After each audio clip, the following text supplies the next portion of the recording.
मेरा ये केस 2 साल पहले से 1.5 से 2 साल से चल रहा है। 17 अगस्त को 2022 को सीबीआई की पहली केस फाइल हुआ था और 22 अगस्त 2022 को पीसीआर फाइल हुई थी ईडी। मुझे गिरफ्तार किया गया है। ना तो किसी कोर्ट ने मुझे दोषी करार दिया है, ना मेरे ऊपर कोई मुकदमा चला है, ना मेरे ऊपर कोई आरोप तय हुए हैं, ना मेरे ऊपर कोई आरोप नहीं है। अभी तक इस केस में सीबीआई 31,000 पेज फाइल कर चुकी है कोर्ट में और 294 विटनेसेस को एग्जामिन कर चुकी है। ईडी लगभग 162 विटनेसेस को एग्जामिन कर चुकी है और 25,000 पेजेस फाइल कर चुकी है। इन सारे विटनेसेस और सारे कागजों को मिला के मुझे क्यों गिरफ्तार किया गया है? मेरा नाम सीधे सीधे 4 स्टेटमेंट्स में आता है, वो मैं आपके सामने रखने की ज्यादा चाह रहा हूँ। तो मेरा चार्ज क्या आता है? पहला, सी अरविंद मनीष सिसोदिया जी के सेक्रेटरी थे। उन्होंने ये कहा है, स्टेटमेंट दिया है कि एक दिन मेरे घर में मेरी मौजूदगी में मनीष सिसोदिया जी ने उनको कुछ एक्साइज के डॉक्यूमेंट्स हैंड ओवर किए। That's it madam. उन्होंने ये नहीं कहा कि मेरी मौजूदगी में कोई पैसे दिए, कोई ऐसा कोई आरोप नहीं है।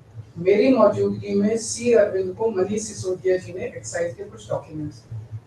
मैडम, मेरे घर पे ढेरों एमएलए आते हैं, ढेरों मंत्री आते हैं, ढेरों डिग्निटरीज आते हैं, अपने अपने सेक्रेटरी लेते हैं, वो आपस में खुसर भी करते रहते हैं, आपस में डॉक्यूमेंट्स भी एक्सचेंज। मुझे क्या पता कि कौन किसको क्या दे। Is this a sufficient reason to arrest the second chief minister? क्या ये स्टेटमेंट एक सेकंड चीफ मिनिस्टर को अरेस्ट करने के लिए पर्याप्त है? नंबर 1। नंबर दूसरा स्टेटमेंट, एमएसआर मगुंटा श्रीनिवास रेड्डी, ये मेंबर ऑफ पार्लियामेंट थे, जगन रेड्डी की पार्टी से। एमएसआर एक दिन 16 मार्च 2021 को 4:30 बजे मेरे दफ्तर आते हैं। उससे 10 दिन पहले उन्होंने मेरे ऑफिस में चिट्ठी ईमेल भेजी कि मैं एमपी हूँ, मुख्यमंत्री से मेरे ऑफिस वालों ने उसको 10 दिन बाद का टाइम दे दिया। वो मेरे पास मिलने के लिए आते हैं 4:30 बजे। मैं किसी वजह से जल्दी में था, आके वो मुझे कहते हैं कि मुझे दिल्ली में अपना फैमिली चैरिटेबल ट्रस्ट खोलना है, उसके लिए जमीन चाहिए। मैंने उनको कहा कि जमीन हमारे अंडर में नहीं आती, एलजी साहब के अंडर में आती है, आप मुझे चिट्ठी दे दीजिए, मैं एलजी साहब को फॉरवर्ड कर दूंगा एंड दैट्स इट। सो ये हुआ। 16 सितंबर 2022 को उनके घर पे रेड होती है। उनसे पूछा जाता है कि क्या आप केजरीवाल जी से मिले? वो कहते हैं कि हाँ मैं मिला और मैं केजरीवाल जी से अपने फैमिली ट्रस्ट की जमीन मांगने गया था। ये 16 सितंबर 2022 को सेक्शन 17 का स्टेटमेंट है। ED is not happy with this statement. 5 महीने के बाद उनके बेटे को 10 फरवरी को गिरफ्तार कर लिया जाता है। उसके बावजूद भी वो अपने स्टेटमेंट पे कायम रहते हैं। उनका दोबारा गिरफ्तारी के बाद स्टेटमेंट लिया गया, वो कायम रहते हैं। 5 महीने जब उनका बेटा गिरफ्तार रहता है तो बात टूट जाता है। 16 जुलाई को बदल लेते हैं। उसके बाद वो 16 जुलाई को वो अपना स्टेटमेंट बदल लेते हैं। 18 जुलाई को उनका बेटा छूट जाता है। उसके बाद उनका कोई स्टेटमेंट नहीं होता। That's it. स्टेटमेंट पे स्टेटमेंट हो रहे थे जब तक वो अपना स्टेटमेंट मेरे खिलाफ नहीं दे रहे थे। जैसे उन्होंने मेरे खिलाफ स्टेटमेंट दिया, बेटा भी छूट गया, स्टेटमेंट होने भी बंद हो गए और 3 अक्टूबर को उनका माफीनामा भी हो गया। Mission accomplished. इसका मतलब ईडी का मिशन केवल और केवल मुझे फंसाना था। 3 सेक्शन 50 के स्टेटमेंट है मैम। तीनों से सेक्शन 50 के स्टेटमेंट है, they are equal in the eyes of the law. तीनों बराबर है, तीनों की ग्रेविटी सेम है। तो उसमें से एक स्टेटमेंट के तवज्जो क्यों दी गई? क्या जांच की गई है जानने के लिए उसमें से एक ठीक है और बाकी 2 गलत है? जो 25,000 पेज ईडी ने फाइल किए हैं कोर्ट के अंदर, उन 25,000 में जो केजरीवाल के खिलाफ वाला स्टेटमेंट है केवल वो लगाया गया, बाकी दोनों स्टेटमेंट दबा दी गई। क्यों मैम? कोर्ट के सामने तीनों स्टेटमेंट लाए जाने चाहिए थे ताकि कोर्ट डिसाइड कर ले सच्चाई क्या है। चलिए ठीक है। 1 मिनट मैम। तीसरा स्टेटमेंट है उनके बेटे का, राघव मगुंटा से 16 सितंबर को उसके घर पे जब रेड होती है उनसे स्टेटमेंट लेते हैं। He says whatever his father had said. उसके बाद 10 फरवरी को उनको अरेस्ट किया जाता है। उसके बाद उनके 5 स्टेटमेंट्स होते हैं। पांचों स्टेटमेंट्स में वो वही बोलते हैं जो पहले बोला। फिर 5 महीने तक वो जेल में रहते हैं। उसके बाद जब 16 जुलाई को उनके पिताजी स्टेटमेंट बदलते हैं तो 18 जुलाई को उनको छोड़ दिया जाता है। तो 7 स्टेटमेंट्स उनके हुए, 6 में वो मेरे खिलाफ नहीं बोलते, 7वें में जैसे ही मेरे खिलाफ स्टेटमेंट देते हैं उनका उसके बाद कोई स्टेटमेंट नहीं होता, उनको जेल में डाल दिया जाता है, उन्हें माफीनामा दे दिया जाता है। तो जो 6 स्टेटमेंट्स हैं ये रिकॉर्ड पे नहीं लाए जाते। चौथा है शरद रेड्डी। शरद रेड्डी के केस में 16 सितंबर को उसको अरेस्ट किया गया, 16 सितंबर को उसकी रेड हुई, उसने मेरे खिलाफ कुछ नहीं बोला। 9 नवंबर को उसका स्टेटमेंट लिया, उसने कुछ नहीं बोला। 10 नवंबर को उसकी अरेस्ट हुई, उसके बाद उसके 9 स्टेटमेंट्स होते हैं मैम, 9 स्टेटमेंट्स वो मेरे खिलाफ नहीं बोलता।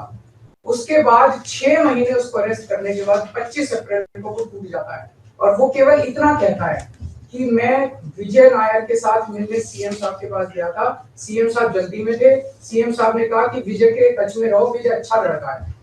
मैं केवल ये जानना चाहता हूँ कि क्या ये 4 स्टेटमेंट्स एक सिटिंग चीफ मिनिस्टर को अरेस्ट करने के लिए, मैम 2 मिनट दे दीजिए, कि ये पर्याप्त है? नंबर 1। नंबर 2, जो 30,000 पेज फाइल किए गए हैं, ये 30,000 पेज के अलावा 1 लाख पेज ईडी के दफ्तर में जो हमारी बेगुनाही के सबूत है, उनको कोर्ट के सामने नहीं लाया गया। ये दूसरी बात मैं ये कहना चाहता हूँ, ये शराब घोटाले का पैसा आखिर है कहाँ, जो शराब घोटाला कहा जा रहा है? मैम ये आरोप लगाया जा रहा है कि 100 करोड़ रुपए किसी साउथ लॉबी ने शराब की हमने पॉलिसी बनाने के लिए, हाँ जी 100 करोड़ आम आदमी पार्टी। मैम ये जस्टिस संजीव खन्ना का ऑर्डर है, जस्टिस संजीव खन्ना का order ma'am page 22 para 12। The assertion in the complaint filed by DOE that kickback of rupees 100 crore was actually paid by Liquor Group is a matter of debate. Sanjeev Khanna कह रहे हैं, इसका मतलब ये साबित नहीं हुआ, इसका मतलब ये विवादास्पद है, इसका मतलब ये संदेहास्पद है, इसका मतलब इसके लिए सबूत नहीं है। तो जो 100 करोड़ रुपए ये कह रहे हैं कि हम लोगों ने रिश्वत ली, वो रिश्वत तो संदेहास्पद है, उसमें तो सबूत ही नहीं है। लेकिन असली शराब घोटाला क्या है? असली शराब घोटाला शुरू होता है ईडी की जांच के बाद। जब ईडी की जांच शुरू हो जाती है, ईडी की जांच के 2 मकसद हैं।